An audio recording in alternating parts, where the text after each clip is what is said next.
नमस्कार, India 29 news में आपका स्वागत है और मैं हूं अनिल वर्मा। आज हम आपकी मुलाकात करवाने वाले हैं एक ऐसे शख्स से जिन्होंने काफ़ी लंबे समय से यानी कि सन 71 से अब तक में लगातार प्रयास करते आ रहे हैं। हम ग्राम प्रधान के पद पे तैनात रहे, उसके बाद 2 पंचवर्षीय योजना में विधायक रहे और उससे पहले सन 2000 में भी जिला पंचायत सदस्य रहे। एक लंबा कार्यकाल अब राजनीति में गुजारा है, आज वो हमारे साथ मौजूद है। आइए इनसे बात कर लेते हैं। आपने लगातार सन 71 से आप राजनीति में चले आ रहे हैं। किस तरह के ये पूरा कार्यकाल आपका रहा है? कि कार्यकाल तो यह है, जनता ने जो जिम्मेदारी दी, जब भी चाहे प्रधान के रूप में रहे हैं, सहकारी समिति के चेयरमैन रहे और जिला पंचायत सदस्य रहे और जिला पंचायत सदस्य रहते हुए फिर विधानसभा में बसपा से हम 2 बार विधायक रहे। जब से जनता की सेवा करी है, आपको शायद कहीं ऐसी मुखालफत नहीं मिलेगी, चाहे किसी भी पार्टी का आदमी हो, कि भाई जैसे राजनीति में बहुत जल्दी किसी पे कोई आरोप लग जाते हैं। तो आज भी हम 2022 की तैयारी में हैं। भाई कांग्रेस पार्टी से हैं और मैं पिछला चुनाव भी कांग्रेस पार्टी से लड़ा हूं और महज 1600 वोटों से हम हार गए। और क्योंकि तत्काल ही ये टिकट मिला था, बस 15-20 दिन का ही चुनाव रहा, तो हो सकता है जनता में अभी ये हो विश्वास न हो, भाई इतनी जल्दी कांग्रेस में आकर कहाँ से वो करेंगे, लेकिन जनता ने फिर भरपूर सहयोग दिया और हार गए। चलो किस्मत की बात है। अब भी लक्सर विधानसभा में इस वक्त में हम 22 की तैयारी में हैं।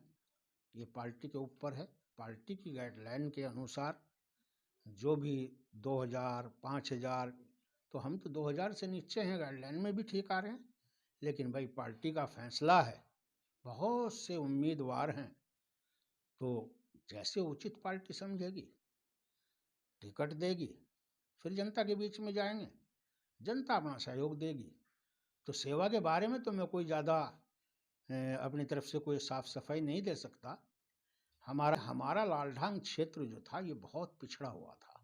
इसकी वजह ये भी थी कि ये जो जिला हरिद्वार बना, तो उधर से लोकसभा चुनाव, विधानसभा चुनाव तो लड़ते रहे बिजनौर के प्रत्याशी और जिले में रहे हरिद्वार में, तो विकास कार्य उनका 9-10 साल बहुत ठप रहा। लालढांग क्षेत्र जो है परागंगा के पार, कोई हाई स्कूल नहीं था उस वक्त में और कोई चिकित्सा का भी कोई इंतजाम नहीं था, बिजली नहीं थी, पानी नहीं था।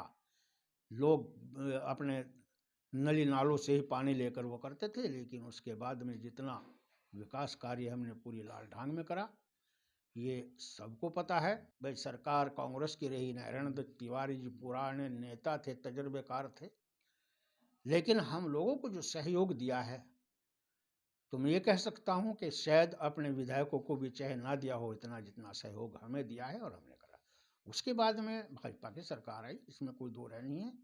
खंडूड़ी जी जो हैं वो मुख्यमंत्री बने, तो वो उस दौर में भी केंद्र में मंत्री रहे। जब हम यहाँ विधायक थे तो उन्होंने जो योजना के तहत काम करा, तो विधायक होने के नाते से तमाम जितने पुल हैं ये सब हमारे ही टाइम में बने हैं और उन्होंने कोशिश करी। विधायक का प्रोटोकॉल है जो अध्यक्षता करते हैं अपने विधानसभा में, वो हमने करा। और जब से ताल्लुकात थे और जब वो मुख्यमंत्री बन गए, उन्होंने भी हमें सम्मान दिया है, इसमें कोई दो राय नहीं है, बहुत अच्छा सम्मान दिया है। तो अब कांग्रेस पार्टी है, कांग्रेस पार्टी में इस वक्त में हमारे नेता, देखिए राष्ट्रीय नेता हैं, सोनिया गांधी जी हैं, राहुल गांधी जी हैं, और इस वक्त में जो योजना चल रही हैं और जो नीतियाँ चल रही हैं, मैं समझता हूँ कि कांग्रेस उसी नीतियों पर जो संविधान के तहत पहले सरकारें चलाई हैं। कुछ पार्टी आई हैं बीच में जिन्होंने लोगों को बहकावा देकर धर्म के नाम पर, मस्जिद मंदिर के नाम पर, और ऐसा बहुमत सरकार ने बनाया केंद्र में भी और राज्यों में भी कि जनता आज समझ चुकी है कि देखिए ये अपने धर्म की सबको अपनी जगह भाई पूजा करने की, इबादत करने की सबको हक है। लेकिन हर आदमी को चाहिए पेट में अगर रोटी है और हम छके हुए हैं और हमारे बच्चे चैन से रोजगार पर हैं, घर परिवार चल रहा है, तो फिर धर्म की सूझती है, तभी आदमी धर्म के काम में जुटता है और भुक्का तो कुछ भी नहीं कर सकता। तो इसलिए आज जो हालात हैं, कहने की बात नहीं है, तो पूरे का पूरा है मामला कि जो बच्चे बेरोजगार हुए हैं, जो आज महंगाई है, कमर तोड़ महंगाई है, और इस तरीके से किसानों पर जो आज एक तरह से 1 साल से भी ज़्यादा हो गया कि भाई वो बैठे हैं, अब कानून पहले ले आए बगैर किसी हिसाब के, तो वो पास कर दिया किसानों के हक में बता रहे थे, लेकिन किसानों ने साल भर हो गए आज वापस ले लिया है, लेकिन किसी बगैर चर्चा के वापस ले लिया है। आज जनता ये देख रही है कि क्या आखिर संविधान के तहत जो हमारी लोकसभा और विधानसभा और ये चलती हैं राज्यसभा, तो क्या अगर किसी को बहुमत मिल गया तो अपनी मनचाही करते हैं और जो चाहे करा, विपक्ष को ना बोलने दिया, ना विपक्ष की कोई सुनता है।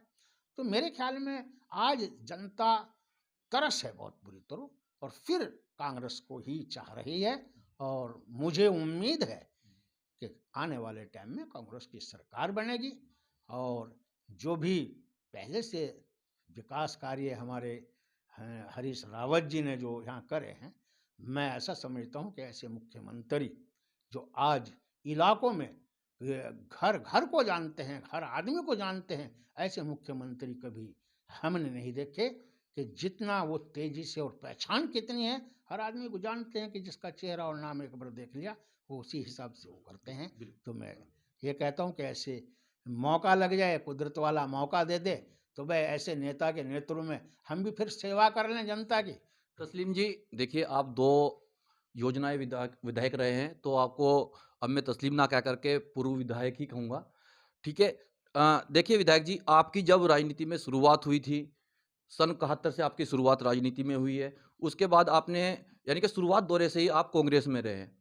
उसके बाद आप बसपा में आए, तो कांग्रेस छोड़ कर के बसपा में आने का क्या रीज़न रहा था आपका? देखिए, बसपा में आने का रीजन जो था वो ये था कि देखिए जब भाई मान्यवर काशीराम जी ने एक पिछड़े वर्ग के लिए, दलित वर्ग के लिए, जनता के जो संविधान के तहत उन्होंने नारा दिया, मायावती ने उसे लेकर चले, तो जब तक ये देखा कि भाई ये हमारे गरीबों के हित की, पिछड़ों के हित की, दलितों के हित की जो मतलब पैरवी कर रही है, तो हम लोग भी देखिए मुस्लिमों में भाई पिछड़ापन भी बहुत ज़्यादा था, शिक्षा की कमी थी, तो हम लोगों ने ये समझा कि भाई जो सारे पिछड़े और दलित इकट्ठा होकर अगर आगे बढ़ेंगे तो विकास कर पाएंगे, और ये 2 बार विधायक रहने के बाद में देखिए हमने जो विकास कार्य करा है, कभी बसपा के विधायक थे, कुछ लोग आते थे हमारे पास में, मैं कहने में कोई झिझक नहीं करता, बसपा के विधायक थे, लेकिन पहले बसपा के विधायक जो समझते थे लोग, यार बसपा के विधायक है, फिर दूसरे मोमडन, लेकिन जब हमें कुदरत ने एक मौका दिया, जनता ने एक मौका दिया, हमने कोई किसी के साथ में किसी भी तरह का भेदभाव नहीं करा, चाहे कोई हमारे पास में कहीं से आया है और जो हम काम कर सकते थे वो विकास कार्य करे हैं। तो इसलिए देखिए अगर बसपा की बात रही, भाई कांग्रेस में क्योंकि अब हालात बदलते चले गए, बदल गए, आज भी देखिए बसपा भाई यूपी में भी लुढ़क गई, सारे विधायक भाग लिए हैं। ऐसे ही पिछली बार अगर बसपा ने इधर गरीबों को छोड़कर भाई ज़्यादा बाहर के प्रत्याशी पैसे वाले लाकर और यहाँ चुनाव लड़ाए हैं, तो आपने देखा कि हरिद्वार जिला में उत्तराखंड में भी एक सीट नहीं आई, और जब हम पहली बार लड़े 7 विधायक आए, और जब दोबारा आए तो 7 वो वापस आए और एक और बढ़ा, 8 विधायक तक हो गए। एक तीसरी पार्टी उत्तराखंड में उस वक्त में थी, लेकिन अब कुछ मैं नहीं कह सकता क्या नीतियाँ रही हैं, प्रभारियों की नीतियाँ रही हैं, जो जो प्रभारी आए हैं उनके अपने क्या मंसूबे रहे हैं, लेकिन उन्होंने मैं ये कह सकता हूँ कि ये पार्टी यहाँ ख़त्म कर दी है। पिछले इलेक्शन में एक भी सीट नहीं आई और अब भी हालात यही हैं कि बसपा से लोगों का कतई मन हट चुका है। अब कांग्रेस की तरफ ही रुझान है। विधायक जी, आप बसपा में काफ़ी लंबे समय रहे और लाल ढंग से बसपा में रह करके आप विधानसभा में चुनाव लड़े और एमएलए भी बने और अच्छे कार्य भी आपने लाल ढंग में किए गए हैं आपके द्वारा। लेकिन उसके बाद आपने इतनी अच्छी परफॉर्मेंस रखी, विधायक भी बने, अच्छे काम भी किए, लेकिन बावजूद उसके भी आपने फिर से कांग्रेस में वापसी की। इसके पीछे क्या कहानी है? नहीं, कांग्रेस पार्टी देखिए, मैं ये समझता हूँ लोकल में जो हमारी समझ में आया और बसपा में हम गए, तो उस वक्त में ये बात मन को भी लगी और 2 बार विधायक भी बने। मैंने बताया अभी। अब रही कांग्रेस पार्टी जो है, देखिए ये बहुत पुरानी पार्टी है कांग्रेस, जो आज़ादी में सबको साथ लेकर और तमाम संघर्ष करके और कुर्बानी, यानी अब इंदिरा गांधी को देख लो या राजीव को देख लो, यानी अपने बलिदान दे दिए हैं। और कांग्रेस पार्टी की पहचान पूरे वर्ल्ड के अंदर अपनी एक अहमियत के साथ में है। और इंदिरा जी ने तो दुनिया में अपने आप को आयरन लेडी और भारत का नाम इतना ऊंचा कर दिया कि भारत अलग ही पहचान हो गई है। लेकिन अब जो कांग्रेस पार्टी चल रही है, अब भी चल रही है। राज्य पार्टी होती हैं, राज्य कभी कभी होती हैं, लेकिन देखिए अगर वर्ल्ड में कोई पहचान है वो भी कांग्रेस पार्टी की है। और तमाम जितना इंटरनेशनल पर जो हमारी कांग्रेस पार्टी है, वो अपना एक मजबूत संविधान के तहत और वो रखती है। अब लोगों को फिर समझ में आ रहा है, फिर लौट रहे हैं। तो देखिए कांग्रेस पार्टी जो है एक बहुत बड़ी पार्टी है और बड़ी मुल्क के अपनी जिम्मेदारी को जो निभाया लोगों के सामने, और हमारे मुल्क को, भारत को पूरा आगे खींचा है। तो आज दूसरे लोग पड़े चाहे कहीं से भी कोई आरोप प्रति आरोप लगाते हैं और यहाँ तक लगाते हैं, यानी नेहरू जी जो प्रथम प्रधानमंत्री थे, उनके बारे में भी कुछ का कुछ कहते हैं। तो मैं समझता हूँ ये या तो नई पीढ़ी है, इन्हें बेचारों को पता ही नहीं कि कोई, इन्होंने तो आँख खोल लिया आज़ादी में। और जो आज़ाद भारत में जो कुर्बानी पार्टी ने दी है, और हमारे जो बुजुर्ग हैं और जो हमारे फौज के भी हैं, चाहे सुभाष चंद्र बोस जी हैं और बिस्मिल्ला अशफाक खान जी हैं और तमाम जितने भी बड़े बड़े हमारे बुजुर्ग हैं, सब ने कुर्बानी दी है। और सब मुल्क में हर आदमी ने कुर्बानी दी है। तो आज कहाँ से मुल्क को बांट रहे हैं, कैसे अलग अलग टुकड़े करना चाहते हैं।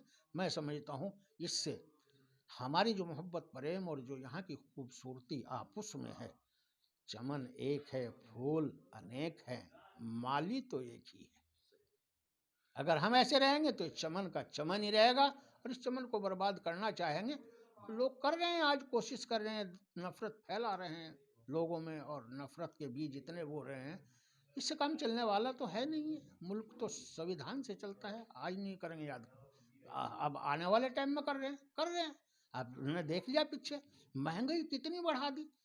और उसके बाद जब चुनाव हुए तो कांग्रेस पार्टी ने हिमाचल में तो सारी अपनी मतलब लोकसभा की सीट भी है और चारों सीट कांग्रेस ने जीतती हैं। विधायक जी, रात जिस तरह रात जिस तरह बीजेपी का काम कर रही है, महंगाई बढ़ा रही है, किसानों को नुकसान पहुंचा रही है, इस मुद्दे पे भी हम आएंगे, लेकिन इससे पहले एक सवाल और करूंगा मैं आपसे। आप लाल ढांग से बसपा में विधायक रहे और जो लाल ढांग क्षेत्र है वो ग्रामीण में आता है। पिछले 2017 में आपने लक्सर में कांग्रेस में रहकर लक्सर विधानसभा चुनाव लड़ा है। तो आप लाल ढांग क्षेत्र छोड़ के, यानी कि ग्रामीण क्षेत्र छोड़ करके आपने लक्सर में वापसी क्यों की है? क्या रीजन रहा इसका? इसका ये रहा है कि जिस वक्त में लालढांग क्षेत्र था, हमारा जो ये गांव सुल्तानपुर था, वो लालढांग में ही लगता था। और जब परिसीमन हुआ, ग्रामीण क्षेत्र अलग हो गया और लक्सर अलग हो गया है, तो हमारा गांव लक्सर में चला गया। तो मैं गांव की वजह से और अपनी विधानसभा में ही पहले से ही चुनाव लड़ने की नीयत है। मुझे बीच में पार्टी ने भी कहा कि दूसरी सीट पर चले जाओ, कहीं जाओ, तो मैंने अपने ऊपर ये ठप्पा नहीं लगाया कि ये अपनी विधानसभा छोड़कर और इधर दूसरी विधानसभा में फिर लड़ रहे, जबकि ग्रामीण मेरा क्षेत्र था। लेकिन अब जब परिसीमन हो गया है तो हम अलग हो गए हैं। तो अब अलग हो गए हैं तो देखिए, हम जहाँ तक भी हैं अपनी विधानसभा में ही हम इलेक्शन लड़ेंगे और विधानसभा में रहेंगे। और मैं तो पहले भी एक बयान दे चुका हूँ कि ज़्यादा अच्छा है कि जो विधायकी में विधानसभा के अंदर के प्रत्याशी होते हैं, उन्हें लोगों से रूबरू रहते हैं, समस्याओं का, हर समस्या का पता होता है। तो इसलिए मैं लक्सर विधानसभा में ही जब तक है चुनाव लड़ेंगे भाई। और आगे भाई कुदरत वाला जाने। विधायक जी, 2017 में आपने कांग्रेस में रह करके लक्सर विधानसभा से चुनाव लड़ा। वो बात और है कि हार गए, लेकिन अच्छी परफॉर्मेंस आपने दी है। तो इस बार 2022 के जो आगामी चुनाव, विधानसभा चुनाव है, उन्हें इस बार आप किस नज़रिए से देखते हैं? किस तरह से अपनी जीत दर्ज करेंगे आप? देखिए, वैसे तो यह है कि भाई मैंने पहले बताया है कि कुछ तो पार्टियों से ही लोग इस वक्त नाराज इसलिए हुए हैं कि महंगाई है, हर तरह के लोगों ने देख लिया है। अब जो अब किसान मजदूर इस इलाके में या छोटा व्यापारी हमारे यहाँ है, और मैं समझता हूँ पूरे भारत के अंदर ही जो बेचारे छोटा किसान, बीच का किसान है, मजदूर है और व्यापारी हैं, तो जो भी लोग हैं वो इस वक्त परेशान हैं। और इस वक्त में जैसे किसानों का आंदोलन है, ठीक है, किसान कुछ जो हमारे बेचारे बैठे आज धरने पर बैठे मांग कर रहे हैं, सब किसानों के लिए कर रहे हैं। तो किसान आज चाहे घर बैठा है, छोटा किसान है या बड़ा किसान है, जो आज बात को समझ रहा है और सरकार की नीतियों पर पूरा मतलब अब तो फोकस हो गया है। जब चर्चा कराने के लिए तैयार नहीं, कोई वो नहीं करने के लिए, तो आज तो पता हो गया कि किसान तो इस वक्त में कांग्रेस के साथ जा रहा है और कांग्रेस पार्टी को ही चाहता है। और मैं इस वक्त में यही उम्मीद रखता हूं कि विधानसभा में हमारे लक्सर में भी सभी लोग इस वक्त में कांग्रेस की तरफ देख रहे हैं और कांग्रेस में ही जाने की तैयारी है। तो मुझे उम्मीद है भाई, कांग्रेस पार्टी ने मुझे उतारा तो उम्मीद करते हैं कि कामयाबी मिलेगी। और जैसे जैसे भी आगे प्रक्रिया होगी वैसे चलते रहेंगे। विधायक जी, लक्सर विधानसभा को लेकर के मैं एक क्वेश्चन और करूँगा आपसे।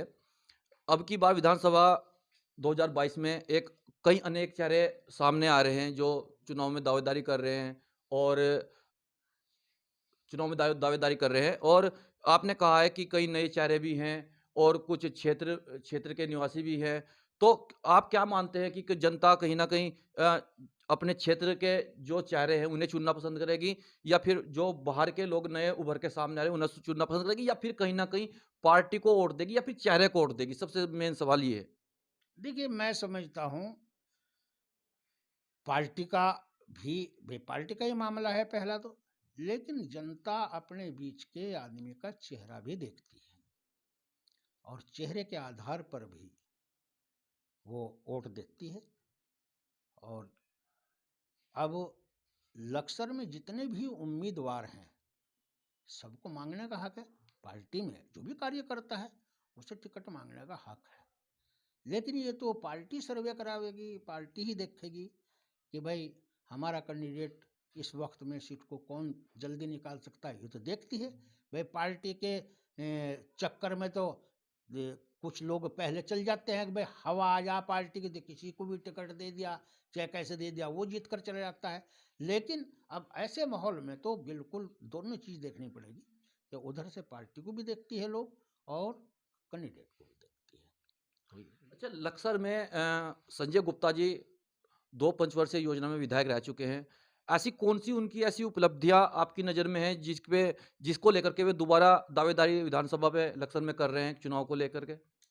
देखिए, ये तो पार्टी का है भाई, जनता ने जिसे अपना जनार्दन दिया है वो सेवा कर रहा है। लेकिन सेवा जो भी करी है वो लोगों के सामने है। मैंने पहले बताया है कि हमारे वो कार्य हैं कि ये तो सत्ता के साथ रहे और हम कभी सत्ता में नहीं रहे हैं। लेकिन हमारा जितना कार्य है यो जो पहले लालढांग में आ रहा था, अब लक्सर का क्षेत्र है, बहुत लंबा, दरगाहपुर है, निरंजनपुर है, रामपुर रैघटी, रणजीतपुर है और इधर फतवे तक, ये तमाम इलाका जो है वो इधर गया है। जो नैनपुर सुटारी है, टांडा महतौली है, तो ये गाँव सारे जितने थे वो लालढांग में थे। और जितना मैंने कहा कि जो काम हमने करा रखा, अब तक उनका मरम्मत भी नहीं करा पाए। और लोगों से मालूम कर लो जाकर कि जहाँ हमारी सड़कें बनाई हुई हैं, आज किसी को 18 साल हो गए हैं और वह किसी को 12 साल हो गए हैं, लेकिन आज तक भी लोग ये कहते हैं कि ऐसी सड़क ना बन रही है और ना इनकी मरम्मत हो रही है। तो विकास कार्य तो सब लोगों को दिख रहा है। देखिए, कोशिश है, अब हमने पहले भी बताया भाई, जो हमने करा है, लालढांग में कोई हाई स्कूल नहीं था, आज इंटर तक चल रहा है। और बहुत सी जगह मतलब बिजली नहीं थी, बिजली गई। तो विकास कार्यों में तो हमने तमाम इलाके में, लालढांग में, इधर अम्बुवाड़े के इलाके में तमाम गोल बनवाई हैं, 12। सबसे पहला रिकॉर्ड है उत्तराखंड की सरकार में, कभी चाहे आगे वो कर लियो।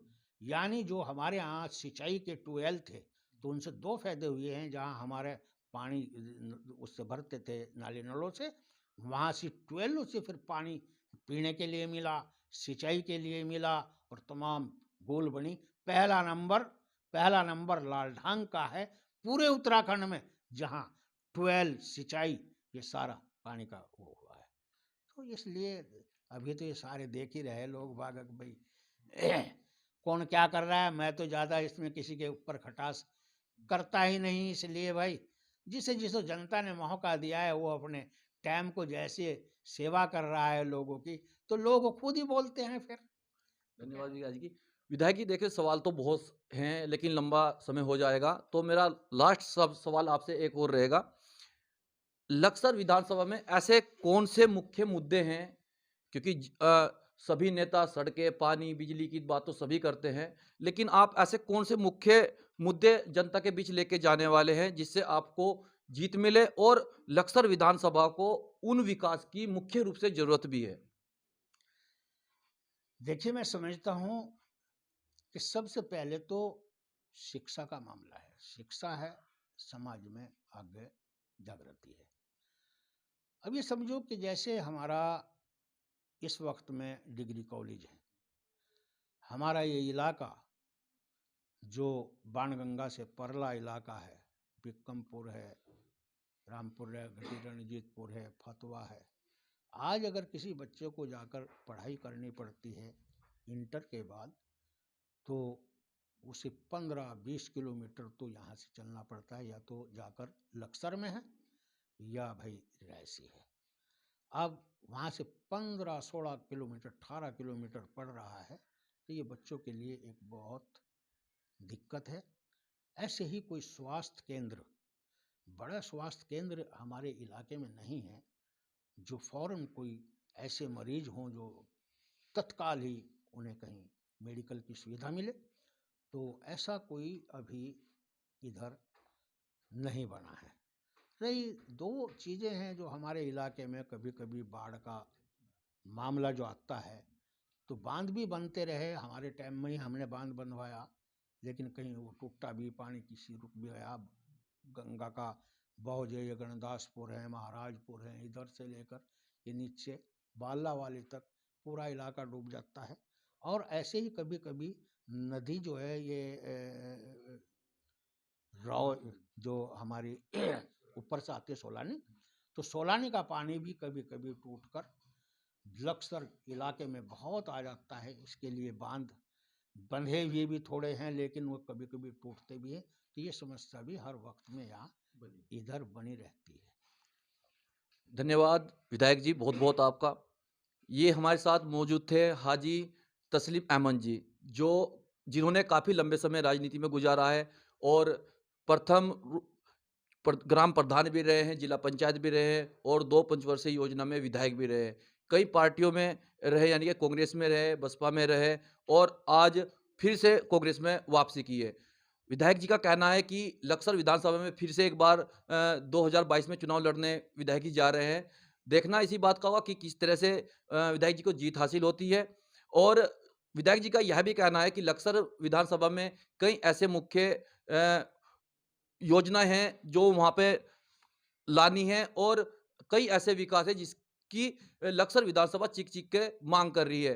कैमरा पर्सन के साथ मैं अनिल वर्मा, इंडिया 29 न्यूज़, लक्सर, हरिद्वार।